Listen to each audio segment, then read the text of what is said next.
Class में जानेंगे हम केंद्र सरकार के बारे में, किसके बारे में, सेंट्रल गवर्नमेंट के बारे में। और किस में बताया गया है, भाग 4 में बताया गया है। और आपके आर्टिकल 52 से लेकर कहाँ तक है, आपके 50 आपके आर्टिकल 152 तक है। इसमें कितना 152 तक, 151 तक लगभग कितना अनुच्छेद आपके इसमें, लगभग 100 अनुच्छेद है। कितने 100 अनुच्छेद आते हैं आपके भाग 5 में।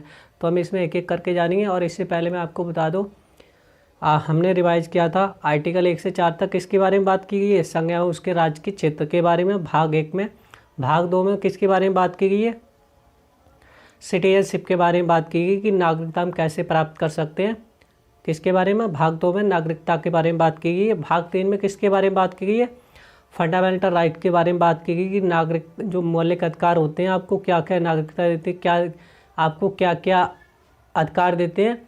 भाग 3 में उसकी बात की गई कितने 12 से 35 तक। फिर आपके भाग 4 में किसके बारे में बात की गई है, राज्य के नीति निर्देशक तत्वों के बारे में बात की गई। किसके बारे में, राज्य के नीति निर्देशक तत्वों के बारे में 36 से लेकर 51 तक, कहाँ से 36 से लेकर 51 तक बात की गई है। फिर आपके आता है मौलिक कर्तव्य फंडामेंटल ड्यूटीज, ये कहाँ से है, तो 4 के काम में जोड़ा गया है, 51 के काम में किन को जोड़ा गया है, फंडामेंटल ड्यूटीज को। और ये आपके मूल संविधान में नहीं जोड़ा गया है, किसमें, मूल संविधान में नहीं जोड़ा गया है, इनके लिए कोई भाग अलग से अनुच्छेद नहीं दिया गया है। फिर आपकी किसके बारे में बात करेंगे हम, आर्टिकल आपका 62 के बारे में बात करेंगे, केंद्र सरकार की बात करेंगे, राष्ट्रपति के बारे में बात करेंगे कि सेंट्रल गवर्नमेंट कैसे बनती है और क्या क्या इसके विधायी अंग हैं, कैसे सरकार काम करती है। तो प्रत्येक चीज़ को विस्तार से जानेंगे, बने रहिए। तो सबसे पहले बात करते हैं कि केंद्र सरकार होती क्या है, किन अंगों से मिलकर बनती है, क्या काम होता है, किसका क्या काम होता है। तो साथ ही बात करते हैं हम कार्यपालिका की, किसकी बात की गई, कार्यपालिका की 52 से 78 तक। कार्यपालिका क्या होती है, एग्जीक्यूटिव क्या होता है। फिर बात करेंगे हम विधायिका की, लेजिस्लेचर की बात करेंगे, किसकी बात करेंगे, लेजिस्लेचर की। कहाँ से, अनुच्छेद आपके आर्टिकल 79 से लेकर 123 तक है। कहाँ से, आर्टिकल आपकी 79 से लेकर 123 तक है। फिर बात करेंगे हम जुडिशरी की, किसकी बात करेंगे, जुडिशरी की, न्यायपालिका की। आपके अनुच्छेद 124 से लेकर 147 तक है। कहाँ से, आपकी 124 से लेकर आपकी 147 तक। फिर किसकी बात करेंगे हम, कैग की बात करेंगे, कंट्रोल ऑफ एडिटर जनरल की बात करेंगे, अनुच्छेद आपके आर्टिकल 148 से लेकर 151 तक। तो सबसे पहले बात करें हम कार्यपालिका क्या होती है, जो विधायिका कानून बनाती है, जो विधायिका कानून बनाती है, जो विधायक संसद कानून बनाते हैं। संसद, हमारी संसद कहाँ है, दिल्ली, मतलब पूरे भारत की सांसद कहाँ है, दिल्ली है, केंद्र सरकार। तो जो संसद कानून बनाती है उसको लागू कराना किसकी जिम्मेदारी होती है, कार्यपालिका की जिम्मेदारी होती है। उसको लागू करना किसकी जिम्मेदारी होती है, कार्यपालिका की जिम्मेदारी होती है। जिसमें कौन आते हैं, अधिकारी, अयास वगैरह सब कुछ अधिकारी आते हैं, वो होते हैं। फिर अगर उस कानून का कोई उल्लंघन करता है, उस कानून का कोई उल्लंघन करता है, तो जो पुलिस होती है वो कहाँ ले जाती है, आपको न्यायपालिका में ले जाती है, जुडिशरी में ले जाती है। वो उसका काम होता है सज़ा देना, कितनी सज़ा दी जाएगी, कौन सा उल्लंघन किया है और क्या हुआ था। जैसे आपका 3 तलाक का मामला आया था, तो क्या होगी, जो सरकार जो कानून का उल्लंघन करेगा वो कहाँ जाएंगे, आपके न्यायपालिका में, सरकार उसको सज़ा देगी। जैसे इस समय किसका, कर्नाटक और केरल में, दक्षिण भारत में किसका मामला चल रहा है, आपके हिजाब का मामला चल रहा है। अगर उसमें जो भी उल्लंघन कर रहा है तो वो कहाँ जाता है, सीधी कहाँ ले जाती है पुलिस, उसको कोर्ट में, वहाँ सज़ा सुनवाई होती है कि किसी ने पत्थर मारा था या ईंट फोड़ी थी या किसी का सिर फोड़ा था, तो कौन सज़ा देगी, आपकी न्यायपालिका सज़ा देगी। फिर बात करेंगे हम कैग की। फिर कार्यपालिका में क्या होता है, एग्जीक्यूटिव में क्या होता है, आपके राष्ट्रपति आता है, आपके उपराष्ट्रपति आते हैं, वाइस प्रेसिडेंट आते हैं, आपके प्रधानमंत्री आते हैं, जिसमें प्राइम मिनिस्टर, मंत्रिपरिषद, काउंसिल ऑफ मिनिस्टर आती है, क्या आती है, काउंसिल ऑफ मिनिस्टर आती है। फिर महान्यायवादी आते हैं, अटॉर्नी जनरल, क्या आते हैं, अटॉर्नी जनरल। तो इनका कहाँ से 52 से 62 तक राष्ट्रपति के बारे में बताया गया है, 63 से 73 तक आपके उपराष्ट्रपति के बारे में बताया गया है, और आपके 74 से 75 तक प्रधानमंत्री और मंत्रिपरिषद के बारे में बताया गया है। फिर आपके महान्यायवादी कहाँ तक बताया, आर्टिकल 76 तक इसके बारे में बात की गई, महान्यायवादी के बारे में बात की गई है। अब राष्ट्रपति क्या होता है, राष्ट्रपति क्या होता है, प्रेसिडेंट क्या होता है। तो सबसे पहले आप समझ जाओ कि जो रानी होती है ब्रिटेन में, कहाँ रानी है, और रानी का ब्रिटेन से क्या लिया गया, राष्ट्रपति का पद लिया गया है, या संसद ली गई, कहाँ से ली गई आपकी, ब्रिटेन से ही ली गई है। और जो ब्रिटेन की रानी का पद कहाँ धारण किया गया है, आपके राष्ट्रपति के धारण किया गया है। कि देश का सर्वोच्च नागरिक कौन होता है, राष्ट्रपति होता है, देश का प्रथम नागरिक होता है। अगर आपसे क्वेश्चन में पूछ दिया जाए कि निम्नलिखित में से देश का प्रथम नागरिक राष्ट्रपति होता है, इनमें से दूसरा नागरिक कौन होता है, तो आप कंफ्यूजन में आ जाओगे कि यार दूसरा नागरिक हमें तो ये बताया नहीं था, किसी में बताया ही नहीं था, बड़ा कंफ्यूजन में हो जाओगे। तो दूसरा नागरिक उपराष्ट्रपति को कहा जाता है। किसको कहा जाता है, उपराष्ट्रपति को देश का दूसरा नागरिक कहा जाता है। और अगर तीसरे नागरिक की बात आ जाए तो बड़ा और भी कन्फ्यूजन बढ़ जाएगा कि निम्न से मिलान कीजिए, मतलब ऐसा आएगा नहीं, हो भी सकता है क्योंकि पेपर में कुछ भी आना संभव है। तो आप सिर खुजाते रह जाओगे यार तीसरा कौन होता है, भारत का सर्वोच्च नागरिक किसे कहा जाता है, भारत का तीसरा नागरिक कौन हुआ। तो सबसे बड़ी बात है, भारत का तीसरा नागरिक प्राइम मिनिस्टर को कहा जाता है। प्रधानमंत्री क्या होते हैं, हमारे तीसरे नागरिक होते हैं। और जो ब्रिटेन की महारानी है वो क्या है, जैसे हमारे बारात में फूफा जी होते हैं, चलो जब कहा गया जैसे फूफा जी होते हैं वैसे ही हमारे क्या है, वाइस प्रेसिडेंट है, प्रेसिडेंट है, हमारे राष्ट्रपति जी हैं। जब तक कहा गया था राष्ट्रपति हस्ताक्षर नहीं करते हैं तब तक कोई कानून प्रस्ताव, कोई व्यापार समझौता जो भी होता है वो पास नहीं होता है, जब तक राष्ट्रपति के साइन ना हो जाए। जब तक जैसे मान लो कोई संधि हुई या कोई व्यापार समझौता हुआ तो प्रधानमंत्री ने साइन कर दिए, अब मामला गया राष्ट्रपति के पास। तो राष्ट्रपति जब तक साइन नहीं करेगा तब तक वो समझौता कैसा हुआ, सक्सेसफुल नहीं हुआ। राष्ट्रपति साइन कर देगा तभी मामला सक्सेसफुल होगा। और राष्ट्रपति, आपने देखा होगा कि राष्ट्रपति किसकी, प्रधानमंत्री की सलाह से ही काम करता है, ठीक है। अगर राष्ट्रपति काम नहीं करता है, साइन नहीं करता है, तो उस पर क्या लगा दिया जाता है, महाभियोग लगाया जाता है। और प्रधानमंत्री जो क्या लगाती है, जो मंत्रिपरिषद होती है क्या लगाती है, महाभियोग लगाकर क्या हटा देती है। चलो बढ़ो, चलो हो गया काम तुम्हारा, ना मानोगे तो ले। तो ये महाभियोग का सिस्टम आगे जानेंगे। तो राष्ट्रपति क्या होता है, देश का प्रथम नागरिक होता है। क्या होता है, देश का प्रथम नागरिक होता है। और देश का शासन, जैसे भारत का शासन राष्ट्रपति के नाम से चलाया जाता है। कोई भी काम होगा, ट्रेटी होगी, संधि होगी, जो भी होगा वो किसके नाम पर होता है, देश के राष्ट्रपति के नाम पर होता है। किसके नाम पर होता है, राष्ट्रपति के नाम पर होता है जो भी काम होता है। जैसे आप कहीं जाते हो तो क्या करते हो, अरे पापा ने ये सौदा मंगाई है, आप यही तो कहते हैं कि मेरे पापा ने 5 रुपये की सौदा मंगाई है, मैं इतने दे दो, सरफ मंगाओ, 5 रुपया हो, 10 रुपया हो, यही तो कहते हैं ना। तो वहाँ पर जो हमारा देश है उसका जो भी संधि समझौता होता है वो किसके नाम पर होता है, तो राष्ट्रपति के नाम से होता है। किसके नाम पर, राष्ट्रपति के नाम पर होता है। फिर राष्ट्रपति देश का संवैधानिक प्रमुख होता है। राष्ट्रपति देश का संवैधानिक प्रमुख होता है। क्या होता है, संवैधानिक प्रमुख होता है। मतलब तीनों सेनाओं का क्या होता है, सर्वोच्च सेनापति होता है। तीनों सेनाओं का क्या होता है, अध्यक्ष होता है, या सेनापति मान लो, एक ही अध्यक्ष होता है, सॉरी। फिर राष्ट्रपति का पद कहाँ से लिया गया, ब्रिटेन से लिया गया। आपने देखा होगा कि रानी जो होती है वो अपनी पति को राजा की तरह रखती है। और जो पत्नी अपने पति को खुद का कहते हैं गधे उसकी तरह रखती है, दबा के रखती है, तो उसका पति भी कैसा हो जाता है, गधे की तरह हो जाता है। मतलब ये मैंने कहने का सेंस नहीं है, उसका पति भी कैसा हो जाता है, उसके दबाव में काम करता है, चाहे किसी का हो, इससे कोई अंतर नहीं पड़ता है। तो जो राष्ट्रपति क्या होता है, एग्जीक्यूटिव होता है। तो जो हमारे देश का प्रमुख कौन होता है, राष्ट्रपति होता है। जैसे कार्यपालिका का अर्थ होता है आपके एग्जीक्यूटिव। एग्जीक्यूटिव क्या होता है, जैसे मान लो आपके पिता ने आपसे कहा, आप बड़े पुत्र हो अपने पिता की, तो उन्होंने कहा कि आलू खुदवा दियो, और वो क्या लगे हुए किसी जॉब में, प्राइवेट जॉब है, गवर्नमेंट जॉब है, तो लड़के से कहा आलू खुदवा दियो। अभी आलू का सीजन है, तो लड़का मान लो 100 बीघे आलू है, तो जो लड़का है कम 10 20 50 जितने मजदूर लगाएगा जल्दी जल्दी काम फिनिश करेगा वो, मान लो 50 मजदूर लगा दे सॉरी, तो मान लो 5 दिन में काम कंप्लीट हुआ, तो जो काम करा रहे हैं वो क्या हो गए, एग्जीक्यूटिव हो गए, जो काम कर रहे हैं क्या हो गए, अधिकारी हो गए, काम कर रहे हैं वो क्या हो गए, अधिकारी, जो काम कर रहे हैं वो क्या हो गए, कर्मचारी हो गए, अधिकारी हो गए। फिर जो काम करा रहा है वो क्या हो गया, एग्जीक्यूटिव ऑफिसर हो गया। क्या हो गया, वो कौन काम करा रहा है, तो एक मुखिया हो गया, लड़का हो गया, वो उनके जो काम करा रहा है उनका क्या है, मुखिया है, वो जल्दी जल्दी काम करो, अगर नहीं तो भगा दिया जाएगा आपके लिए, जल्दी जल्दी काम करो।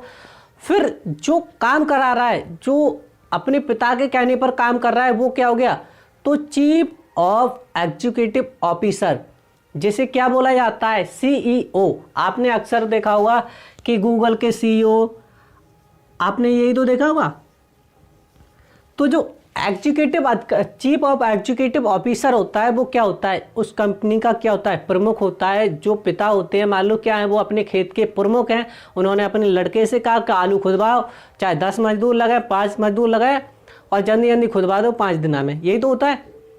तो ऐसे क्या होता है, जो हमारे देश का प्रमुख होता है, तो हमारे देश का जो प्रमुख होता है वो कौन है, राष्ट्रपति। तो चीफ ऑफ एग्जीक्यूटिव ऑफिसर कौन है, हमारा राष्ट्रपति है। तो इस बात को आप समझ चुके होंगे अच्छे से। अब जानेंगे आर्टिकल 52 क्या कहता है के बारे में, राष्ट्रपति के बारे में। तो एक ट्रिक है, उसके अनुसार देखेंगे, सारे आर्टिकल एक ही बार में क्या हो जाएंगे, फिनिश हो जाएंगे। पकानी कोका दियो दसम, पकानी कोका दियो दसम, पकानी कोका दियो दसम। पूरे आर्टिकल राष्ट्रपति के क्या हुए, सारे समाप्त। अगर ये ट्रिक याद है तो समाप्त हो गए, नहीं तो आपको क्या आर्टिकल भी याद करना है कि 52 में राष्ट्रपति पद की बात की गई है, 53 में कार्यपालिका की शक्ति की बात की गई है। तो क्या उसको एक ट्रिक के अनुसार अगर आपको ऐसे याद रख सकते हो तो आपकी माइंड के अनुसार है, आप भी अपनी ट्रिक लगा सकते हो जो आपको अच्छा लगे। फिर 52 में किसकी बात की है, भारत का राष्ट्रपति होगा। जो आर्टिकल 52 है किसकी बात की गई है, भारत का राष्ट्रपति होगा। क्या होगा, भारत का राष्ट्रपति होगा। किसकी बात की गई है, भारत का राष्ट्रपति होगा। 52 में किसकी बात की गई है, भारत का राष्ट्रपति होगा। तो आप बात समझ गए। इसमें क्या राष्ट्रपति का मतलब किसकी बात की गई है, पद की बात की गई है। क्या की गई है, पद की बात की गई है। तो पास से याद रखेंगे, पकानी से क्या हो गया, पद की बात की गई है। इतना क्लियर हो गया। फिर आपका 53 में की संघ की कार्यपालिका की शक्ति राष्ट्रपति में निहित है। मतलब संघ की कार्यपालिका की शक्ति किस में निहित है, राष्ट्रपति में निहित है। तभी तो आपने देखा है किसी को मृत्युदंड मिलता है तो राष्ट्रपति उसे क्षमा कर सकता है, उसकी सजा माफ कर सकता है। देखा है आपने, नहीं देखा है? जो आप देखते हैं कि वो जाती है आपके राष्ट्रपति के पास, कागज़ें फाइल जाती है, या कोई वो क्षमादान की प्रक्रिया वो फाइल जाती है, तो उसमें क्या होता है, राष्ट्रपति के अनुसार अगर उसको लगता है हाँ क्षमा लायक योग्य, तो क्षमा, उसकी जो मौत की सज़ा के बाद क्या कर देते हैं, उम्र कैद की सज़ा कर देते हैं। जैसे जो लैला थी अमरोहा की, कौन, शबनम, तो उसकी जो मतलब राष्ट्रपति ने क्या कर दी, उसकी उसकी क्या कर दी, जो फाइल गई थी उसकी खारिज कर दी, क्योंकि इसे उसने फांसी लगनी है, क्योंकि इसने एक लौंडिया ने, हरामखोर ने 6 मर्डर किए, वो भी अपने घर के ही भाई बहन के, सारे पापा मम्मी के। सचाओ आस्की ये चीज़ होती है, ये आस्की अपने आप टूट जाती है। इसको कोई तोड़ता है तो बहुत ज़्यादा आदमी को वो होता है, मगर ये जब बिखरती है ना तो सब आदमी उस किसी को देखना पसंद नहीं करता है। तो किसकी बात की गई, राष्ट्रपति कार्यपालिका की शक्ति की बात की गई है। तीनों सेनाओं का प्रमुख होता है राष्ट्रपति। अगर आपसे क्वेश्चन पे पूछा जाए कि अगर पेपर में आ जाए कि तीनों सेनाओं का प्रमुख कौन होता है, राष्ट्रपति, उपराष्ट्रपति, प्रधानमंत्री, या कागते कर्नल या जनरल, जो कागज आपकी मान लो CDS या CDS, तो इसमें से आपको चकरा जाओगे क्या, जनरल या राष्ट्रपति या उपराष्ट्रपति, तीनों एक ही तार है ना। तो इसमें कन्फ्यूजन नहीं होना है। आर्टिकल आपका 53 क्या कहता है, राष्ट्रपति की कार्यपाल, जो राष्ट्रपति की शक्ति, किस कार्यपालिका की शक्ति किस में निहित है, राष्ट्रपति में निहित है, यही तो बताया गया है 53 में। तो वह तीनों सेनाओं का क्या होता है, प्रमुख है। तीनों सेनाओं का क्या है, सेनापति है। क्या है, तीनों सेनाओं का प्रमुख है। तो आप इसको क्लियर कर चुके होंगे। और जितने भी क्वेश्चन हैं आप लगा के देख लें, जितने आपके आर्टिकल 52 से 53 से जो भी आपके आर्टिकल सारे एकदम क्लियर होंगे। फिर आपके तीनों सेनाओं का सेनापति क्या, वो राष्ट्रपति क्या होता है, तीनों सेनाओं का प्रमुख होता है या सेना जो प्रमुख सेनापति होता है। फिर राष्ट्रपति क्या औपचारिक रूप से काम करता है या वास्तविक रूप से काम करता है। जो वास्तविक रूप से कौन काम करता है, जो हमारे देश का कौन है, प्रधानमंत्री है। अब आप कहोगे कि राष्ट्रपति क्यों नहीं करता है, तो राष्ट्रपति का जो पद लिया गया है वो ब्रिटेन की महारानी के अनुसार लिया गया है, क्योंकि इंग्लैंड वासियों ने सोचा था कि महारानी का पद भी बना रहे और हमारी जो जनता है वो भी क्या रहे, कैबिनेट मतलब कैबिनेट भी बनी रहे। तो उन्होंने कुछ शक्ति थी राष्ट्रपति से क्या ली थी, छीन ली थी, कुछ ही शक्ति दी थी, ना मात्र की क्या है, वह रानी है। अगर कुछ दस्तखत करना हो तो रानी के होते हैं, जैसे हमारे प्रधानमंत्री के वो राष्ट्रपति के होते हैं, वैसे ही वहाँ की क्या होती है, महारानी की होते हैं।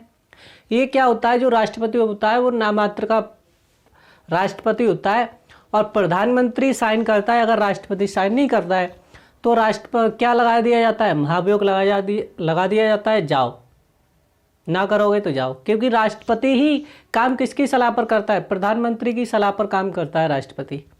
तो राष्ट्रपति को करना है। और जो हमारे राष्ट्रपति जी वो तो बहुत सीधे साधे हैं, रामनाथ कोविंद जी हैं। तो औपचारिक रूप से कौन काम करता है, आपकी राष्ट्रपति काम करता है। और वास्तविक रूप से काम कौन करते हैं, आपके प्रधानमंत्री करते हैं, माननीय नरेंद्र मोदी जी। जो अगर कोई व्यापार संधि या समझौता होता है तो अगर राष्ट्रपति प्रधानमंत्री के साइन होते हैं, उसके बाद किसके होते हैं, राष्ट्रपति के साइन होते हैं। किसके होते हैं, जब तक राष्ट्रपति के साइन नहीं लागू, वो साइन नहीं लगे, हस्ताक्षर नहीं होंगे, तब तक वो क्या होगा, पास नहीं होगा। जैसे कोई बिल पास होता है तो जब तक राष्ट्रपति के साइन नहीं होंगे तब तक क्या रहता है, आपका बिल रहता है। जैसे आपका 3 तलाक का मामला था, वो तो क्या था, वो गया संसद में, संसद से राष्ट्रपति पास किया और क्या कर दिया उन्होंने। अब उनको शक्ति है कि हाँ अपने मामले को क्या कर सकते हैं, खारिज भी कर सकते हैं, साइन नहीं भी कर सकते, उनकी मर्जी है। तो क्या हुआ, वो क्या होता है, बिल होता है। जब वो लागू, जब उन पर साइन हो जाते हैं तो क्या बन जाता है, वो अमेंडमेंट बन जाता है। क्या बन जाता है, अमेंडमेंट बन जाता है। तो इस बात को आप समझ चुके होंगे। फिर राष्ट्रपति की योग्यता, राष्ट्रपति की योग्यता, जिस व्यक्ति की उम्र 35 साल है तो कहेगा अरे हम राष्ट्रपति बनेंगे, हमारी उम्र 35 साल है, हम तो राष्ट्रपति बन सकते हैं ना। कुछ शर्त भी लागू की गई है कि ऐसे राष्ट्रपति नहीं बन सकते हैं कि जैसे ग्राम में जो ग्राम पंचायत का प्रधान का पर्चा होता है, हर कोई चलता है, चलो आज लड़िया ले गए हम ही चल रहे हैं, क्या कुछ लोग डल्लम ले गए ही चले गए। जब ग्राम प्रधान का चुनाव होता है, 4 लोग ट्रैक्टर से गए, काऊ के घर लड़िया है तो लड़िए ले गो, काऊ घर जीब है तो जीब ही ले गो। तो ये तो ग्राम पंचायत का इलेक्शन है, ये तो चलो हम 18 साल उम्र है, हम पर्चा भरेंगे, तो ये होता है। मगर राष्ट्रपति के चुनाव में ऐसा बिल्कुल नहीं होता है। क्या होता है, 58 बताया गया है कि भारत का नागरिक होगा। क्या होगा, भारत का नागरिक होगा। क्योंकि इसके लिए योग्यता की बात इसलिए की गई क्योंकि अगर कोई पद है उसके लिए पहले क्या चाहिए, आप योग्य हो या नहीं योग्य हो। तो उसके लिए क्या होना चाहिए, पहले भारत का नागरिक होना चाहिए। भारत का नागरिक, अब आप कहोगे जो लोग एंग्लो इंडियन से या जो शादी करके विदेश से आए, क्या वो भी राष्ट्रपति बन सकते हैं। मान लो किसी की शादी अमेरिका से हो गई या किसी की शादी ब्रिटेन से हो गई या इंग्लैंड और ब्रिटेन की बात है, या किसी की शादी ऑस्ट्रेलिया से हो गई, तो वो भी भारत का राष्ट्रपति बन जाएगा।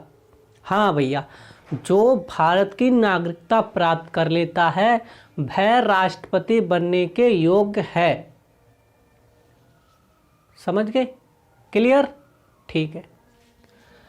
फिर उसकी उम्र कितनी होनी चाहिए, 35 साल उम्र होनी चाहिए। वो उसकी उम्र कितनी होनी चाहिए, राष्ट्रपति बनने योग्य उम्र कितनी होनी चाहिए, ये भी क्वेश्चन पूछ देता है कभी कभी। तो कितनी होनी चाहिए, 35 साल होनी चाहिए। अगर ऐसे कैसे पूछता है, राष्ट्रपति बनने लायक योग्य उम्र कितनी होनी चाहिए, 25 साल, 30 साल, 30 साल, 35 साल और आपकी 25 साल और 18 साल।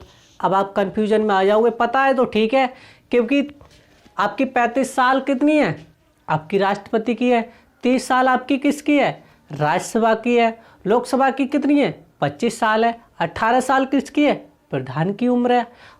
18 साल का प्रधान क्या बन सकता है, जो व्यक्ति वोट डाल सकता है वह ग्राम का प्रधान बन सकता है 18 साल की उम्र में। तो ये बात तो क्लियर हो गई, कितनी एज होनी चाहिए, 35 साल एज होनी चाहिए। लोकसभा का सदस्य बनने योग्य हो, कैसा हो, लोकसभा का सदस्य बनने योग्य हो, यही कंडीशन तो ले जाती है ना। तो हर कोई पर्चा भर देगा ऐसे करके, कि नहीं मैं ही राष्ट्रपति बनूंगा, जिम्मेदार राष्ट्रपति बनूंगा। क्या होना चाहिए, लोकसभा का सदस्य बनने लायक योग्य हो, लाभ के पद पर ना हो। लाभ के पद जैसे आपने देखा होगा, जितने सरकारी पद होते हैं, चाहे सरकारी है, कर्मचारी है, अधिकारी है, पदाधिकारी है, ये क्या सारे जो गवर्नमेंट जिन्हें तनख्वाह मिलती है वो क्या है, सारे लाभ के पद है। आप चाहे देखो SDM हो, IAS ऑफिसर हो, कर्नल हो, जो भी है वो क्या है, सारे लाभ के पद है। और कौन से लाभ के पद ना है, तो देखो मंत्री के लाभ के पद नहीं होते हैं, राष्ट्रपति का लाभ का पद नहीं है, प्रधानमंत्री का लाभ का पद नहीं है, राष्ट्रपति, उपराष्ट्रपति, मंत्री, मंत्रिपरिषद, ये क्या है, सारे लाभ के पद नहीं है। इन्हें क्या दिए जाते हैं, मात्र वेतन भत्ता दिए जाते हैं। और भैया अगर पढ़ाई ना होती है तो नेता बन जाओ, इससे बड़ा कोई आपके लिए कुछ है नहीं। क्योंकि अगर कोई भारत में अगर सबसे ज़्यादा घोटाला करता है या पैसा कमाता है तो वो हमारे हैं राजनेता, हमारे क्या है, नेता हैं। इनसे बड़ा कोई घोटालाबाज या कोई फ्रॉड हो ही नहीं सकता हमारे भारत में। क्योंकि जो भी मर्डर होगा या जो भी किडनैपिंग होगी, कुछ ऐसे हैं नेता, तो बहुत सारे ऐसे जी, जैसे आपने देखा होगा कोयला घोटाला हुआ है गुजरात में, तो किसने, राजनेताओं के द्वारा तो हुआ था ना, वहाँ के मंत्री, MLA, MP के द्वारा ही तो हुआ था। ऐसे कैसे घोटाला हो जाएगा है। अरे घर का भेदी लंका ढाता है। तो जब तक वो कहा गया था अधिकारी, किसी पुलिस कर्मचारी की हिम्मत है को घोटाला कर लेगा वो है। सबको चाहिए 20% खा रहा हुआ है, कोई 30% खा रहा हुआ है, कोई 25% खा रहा हो, कोई 50% खा रहा हुआ है, 50 बचे 20% बाहू में से छीन रहे। फिर बात करेंगे हम 54 के बारे में, निर्वाचन के बारे में, क्योंकि योग्यता होनी चाहिए। फिर निर्वाचन कैसे होता है, तो किसकी बात की गई है, आपके 54 में निर्वाचन की बात की गई है। और कार्यपालिका की बात किस में की गई है, 58 में बात की गई है। और योग्यता की बात किस में की गई है, 58 में की गई है। तो इस बात को आप क्लियर समझते हो, एक ही ट्रिक में सारे आर्टिकल याद हो जाएंगे आपके लिए। पकानिको का द्वियोदशम। फिर निर्वाचन, ये निर्वाचन प्रणाली कहाँ से ली गई है, तो आयरलैंड के संविधान से ली गई है। राष्ट्रपति की निर्वाचन प्रणाली कहाँ से ली गई है, आयरलैंड के संविधान से ली गई है। और आयरलैंड के लोगों को क्या कहा जाता है, आयरिश कहा जाता है। क्या कहा जाता है, आयरिश कहा जाता है। तो संसद के दोनों निर्वाचित सदस्य, संसद के दोनों निर्वाचित सदस्य, किसके, संसद के दोनों निर्वाचित सदस्य, लोकसभा के निर्वाचित सदस्य और राज्यसभा के निर्वाचित सदस्य है। 12 राष्ट्रपति क्या करता है, मनोनीत करता है। 2 एंग्लो इंडियन को मनोनीत करता है। 2 एंग्लो इंडियन को आपके 104वें संविधान संशोधन द्वारा हटा दिया गया है 2019 में। तो कौन कौन से, अब इसमें ना तो आपकी परिषद, अच्छा ऐसा क्यों कि विधान परिषद क्यों नहीं शामिल है, पहले बाद में आएंगे। इसमें दोनों क्या, निर्वाचित सदस्य क्या ले सकते हैं, निर्वाचित सदस्य, मनोनीत सदस्य भाग नहीं ले सकते हैं। राष्ट्रपति मनोनीत करता है तो क्या हो जाते हैं, अगर वो भाग लेंगे तो क्या आपकी 14 तो कन्फर्म सीट है, 14 वोट तो कन्फर्म है। और एक संसद की वैल्यू लगभग कितनी होती है, 708 वोट के बराबर होती है। कितनी, एक संसद की वोट की वैल्यू 708 वोट के बराबर होती है। और जो हमारे उत्तर प्रदेश से मतलब अपना विश्वास रख लेता है तो वही प्रधानमंत्री बनता है, वही राष्ट्रपति बनता है। जैसे माननीय नरेंद्र मोदी जी, क्या ये काशी है, ये काशी धाम है, तो बनारस से क्या हुए थे, बनारस से लड़े थे, वहाँ से क्यों नहीं लड़े थे, गुजरात से? क्योंकि हमारी क्या है, सबसे ज़्यादा सीट कहाँ है, उत्तर प्रदेश की है। अब तो बात समझ गए। तो उसकी जनसंख्या की निर्भर करता है। फिर आपके राज्य विधानसभा के निर्वाचित सदस्य, राज्य विधानसभा के निर्वाचित सदस्य, जैसे राज्य में क्या होती है, जैसे आपकी केंद्र में क्या होती है, लोकसभा राज्यसभा होती है, वैसे ही राज्य में आपकी विधान परिषद और विधानसभा होती है। तो प्रत्येक राज्य में क्या है, आपकी विधानसभा है, इसीलिए विधानसभा के निर्वाचित सदस्य। अब आप कहोगे कि जो मान लो किसी राज्य की सरकार भंग चल रही है, मान लो उत्तर प्रदेश की सरकार भंग हो गई है और राष्ट्रपति का चुनाव है, तो क्या उस राज्य के विधानसभा सदस्य भाग ले सकते हैं? भैया पहले कह दिया गया है कि वहाँ के निर्वाचित सदस्य, अगर वहाँ के निर्वाचित सदस्य नहीं है तो भाग नहीं ले सकते। एक या दो राज्य तक के जब तक दो राज्य, मान लो दो राज्य की संसद क्या है, वहाँ का विधानमंडल भंग चल रहा है, राष्ट्रपति शासन लागू है, तो वहाँ क्या है, वो जब तक उनका चुनाव, अगर राष्ट्रपति का चुनाव है तो भाग नहीं ले सकते। ऐसे समझ जाओ। क्या होनी चाहिए, निर्वाचित सदस्य होने चाहिए, वो भी विधानसभा के। ठीक है। फिर दिल्ली, पुदुचेरी और जम्मू कश्मीर के विधानसभाओं के निर्वाचित सदस्य, इसमें क्या है, जैसे हमारे कितने 8 केंद्र शासित प्रदेश हैं, तो अब ये कैसा है कि दिल्ली, पुदुचेरी और क्या कहते हैं हमारे अब तो जम्मू कश्मीर क्या हो गया, केंद्र शासित प्रदेश है, वहाँ भी विधानसभा है, दिल्ली में भी विधानसभा है, और आपकी क्या है, आपकी पुदुचेरी में विधानसभा है। विधानसभा वहाँ लागू की जाती है अधिकतर जहाँ की जनसंख्या क्या होती है, ज़्यादा। अब मान लो दिल्ली की जनसंख्या कितनी है, बहुत है, अब केंद्र की सरकार में कंट्रोल हो जाएगी, नहीं होगी ना। अब सब क्या करेंगे, अगर सब लोग समस्या लेके क्या जाएंगे, उसके जो राज्यपाल है उसके पास जाएंगे, जो राज्यपाल वो होता है, प्रशासक होता है, उसके पास जाएंगे तो वो तो पगला जाएगा ना एकदम, अरे क्या है। तो उसके लिए क्या होता है, जहाँ की जनसंख्या ज़्यादा है, जैसे आपकी पुदुचेरी की जनसंख्या ज़्यादा है तो वहाँ भी क्या है, विधान परिषद है, विधानसभा है। दिल्ली है, भैया देख सकते हो वहाँ की जनसंख्या, तो वहाँ भी क्या है, आपकी विधानसभा है। जम्मू कश्मीर की क्या है, आप देख सकते हैं, तो वहाँ की क्या है, आप वहाँ की जनसंख्या ज़्यादा है जम्मू कश्मीर की, तो वहाँ भी क्या है, विधानसभा है। तो आप तो इस बात को समझ गए। अब मान लो क्या चंडीगढ़ की क्यों ना है, चंडीगढ़ क्यों प्रदेश है, भैया चंडीगढ़ क्यों प्रदेश है, पहली बार तो 2 स्टेट की राजधानी है। मान लो हमारी उत्तर प्रदेश की राजधानी लखनऊ है और काऊ की तो है ना, तो अगर दिल्ली वाले कहेंगे, वो पंजाब वाले कहेंगे नहीं हमारी राजधानी है, हरियाणा में कहेंगे हमारी राजधानी है, केंद्र सरकार ने कहा किसी दोनों की राजधानी रहेगी कि मगर क्या रहेगा, ये केंद्र शासित प्रदेश रहेगा, ना तुम अपने में करो ना तुम अपने में, क्या हो गया, केंद्र शासित प्रदेश हो गया। वहाँ पर या तो उपराज्यपाल भेजा जाता है, वहाँ पर प्रशासक कानून करता है, और किसकी देखरेख में होता है, तो ये किसकी देखरेख में होता है, तो केंद्र सरकार की देखरेख में होता है। वहाँ किसे क्या काम कर सकते हो, नाली साफ कैसे होनी है, सफाई कैसे होगी, तो छोटे छोटे काम किसके अंडर में होते हैं, वहाँ के मुखिया के अंडर में होते हैं, करो। तो बात क्लियर है। फिर 17वें संविधान संशोधन करके क्या हुआ था, जो आपकी विधान परिषद के जो सदस्य थे उनकी क्या कर दी गई, उनको हटा दिया गया। कब, 1992 के अनुसार, क्योंकि विधानसभा कुछ ही कहीं 6-7 राज्यों में क्या है, विधान परिषद है, कुछ राज्यों में विधान परिषद है, कुछ में है ही नहीं विधान परिषद, कुछ राज्यों में है, कुछ राज्यों में है ही नहीं, तो इसलिए उसको हटा दिया गया, क्योंकि ये क्या है, गलत है, तो इसके लिए क्या कर दिया गया, हटा दिया गया था। फिर आता है एमएलए एमपी का चुनाव कैसे होता है, क्या होता है, तो एमएलए क्या होता है, तो राज्य की, जिस राज्य की क्या है जनसंख्या, मान लो उत्तर प्रदेश की जनसंख्या 20 करोड़ है, 2011 के अनुसार क्या ही 20.5 करोड़ ही, अब तो पता ना कितनी पहुंची होगी, 25-26 करोड़ पहुंची होगी। तो क्या मान लो उस राज्य की जनसंख्या, मान लो राजस्थान की मान लो, मध्य प्रदेश की मान लो, काऊ की मान लो, ठीक है। फिर विधानसभा सीट किस राज्य में कितनी सीट है। मान लो उत्तर प्रदेश में 200 या चंडीगढ़ में 4, आपकी दिल्ली में, जो उस क्षेत्र की जनसंख्या है और वहाँ की सीट है, विधानसभा सीट है, गुणा 1000। कितनी है? गुणा 1000। तो उसकी सीट करके फिर क्या कर देंगे, भाग कर देंगे, फिर निकल आएंगे। क्या निकल आएगी? तो उसके निकल आएंगी फिर। तो क्या हो जाएगी? 1 MLA का वोट निकल आएगा। लगभग 1 MLA का वोट 708 वोट के बराबर होता है। एक सांसद का वोट, मतलब जितने निकलेंगे 4 लाख 5 लाख जितने निकलेंगे MLA का वोट निकले विधानसभा का।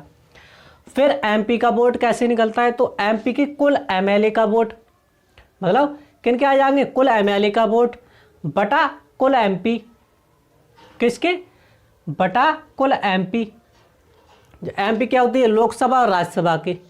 फिर भाग कर देंगे, फिर कितने निकलाएंगे? तो एक संसद के वोट की वैल्यू कितनी निकल कर आती है पता है? 708 वोट के बराबर निकल के आती है। और ये किसके आंकड़ों के अनुसार है? तो हमारे चुनाव आयोग के अनुसार है। किसके अनुसार है? ये चुनाव आयोग के आंकड़ों के अनुसार है। तो बात को समझ चुके होंगे, इसमें समझने वाली कोई बात नहीं है। पॉलिटी अगर है तो सबसे सरल है। राष्ट्रपति की निर्वाचन विधि की बात करता है। किसकी बात करता है? 55 राष्ट्रपति की निर्वाचन विधि की बात करता है, या जिसे कोटा कहा जाता है। क्या कहा जाता है? कोटा कहा जाता है। तो क्या हो गया? 55 का कोटा। तो एक राष्ट्रपति की निर्वाचन विधि क्या होती है? एकल संक्रमणीय। कैसी? एकल संक्रमणीय। एकल। अब कहोगे हम वोट नहीं डाल सकते? नहीं।